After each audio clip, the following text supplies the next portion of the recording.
All right, so first I'd like to cover Module 8 and see if you had any questions or issues with Module 8. So let's go back to Modules, Module 8. So that was titled Links, Layouts, and More, or Links, Layouts, and Mobile.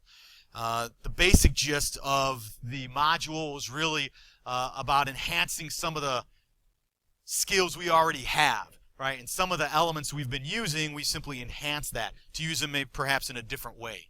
So we looked at relative linking, right, and we talked about our folders and how we can navigate in and out of folders. So now we can create a folder structure with maybe putting images in a folder, putting CSS in a folder, putting other media in a folder, and now we know how to actually write the anchor to move from one folder to the next depending on what the document is that we're actually clicking on. Right. We also talked about another way we can use anchors or links, right? Fragment identifiers, named fragments, bookmarks. There's a bunch of different names for this. We looked at now adding an additional element called the figure when we're using an image or a graphic as part of our content. Right? So if we're using a graphic as part of our content, we now wrap the image in a figure element as well as including a fig caption. Right? It makes it more semantically correct. All right. What else? We have we looked at how we can use those images and the float to create a floating set of graphics, which might be nice for a little gallery, different than the gallery that we covered a couple of weeks ago, I believe. Some new HTML elements, right? Section, article, aside, time element.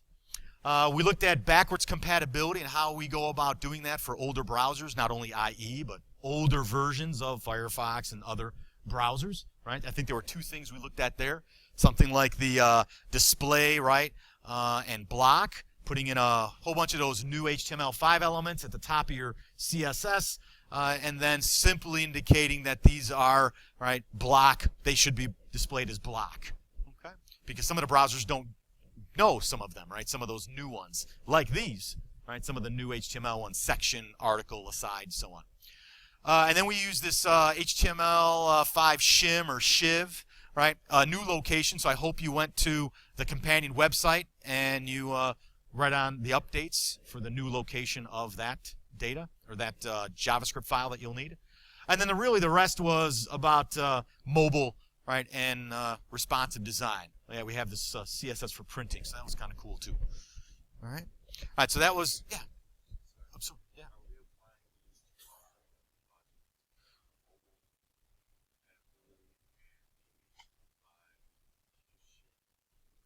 Okay. So those are, yeah, two different things there. And so, no, you are not required in the project to have a responsive site, right? Not required.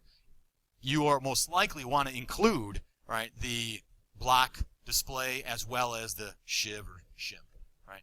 Yep, because that's really going to help us with older browsers. Yeah, but no, you are not required in your project to have it responsive. My recommendation would be not to do it unless you are done with your project, right? And then you have some extra time and say, okay, let me see if I can get this to work the way that I want. Yeah. Good question. All right, so it was Chapter 8. You had the key concepts. I uploaded or made those videos available to you, or screencasts available to you. You did have tutorials, and your first assignment was a DQ under mandatory discussion questions.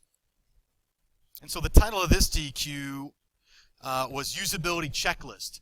And so the idea here was to look at a 25-point usability checklist via that link that was broken up into 4 different areas, right? Accessibility, identity, navigation, and content. And then pick 4, one from each of the areas. Pick one from each of the 4 areas. Determine which one you think, in your opinion, is the most important in that particular section or category. And then provide why you think it's important, right?